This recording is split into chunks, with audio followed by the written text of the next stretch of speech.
Cool, so now we're going to start coding.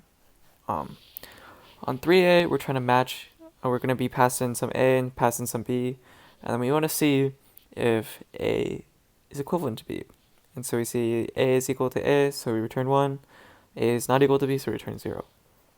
Cool, so we actually get a really big hint right here, because we're probably going to have to use some if statement, and we're going to have to check some conditional to see if A is equal to B.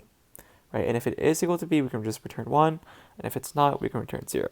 So just to write that down into code, if A equals B, so if this value is true, then I want to return 1, else I want to return 0.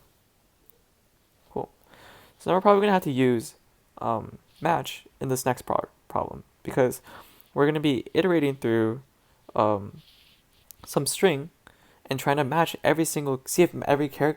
see how many times a character matches a given character in the string.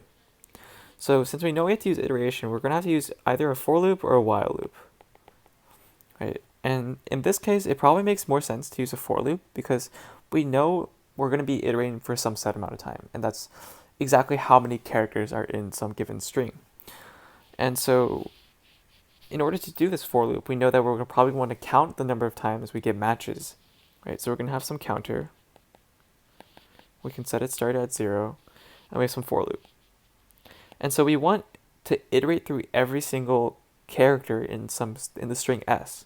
Right? So we do for I in s, right? I will become every single character as we iterate. And we can add on to counter every time that we see a match.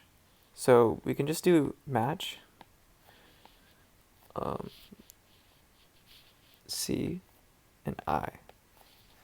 Right, because this will give us 1 every time they do match, and it'll give us 0 every other time. And so when it's 0, it's not going to affect counter, right? But then if it is 1, it will be incrementing counter by 1. And so in the end, we have to make sure we don't forget to return counter, because that's what we want.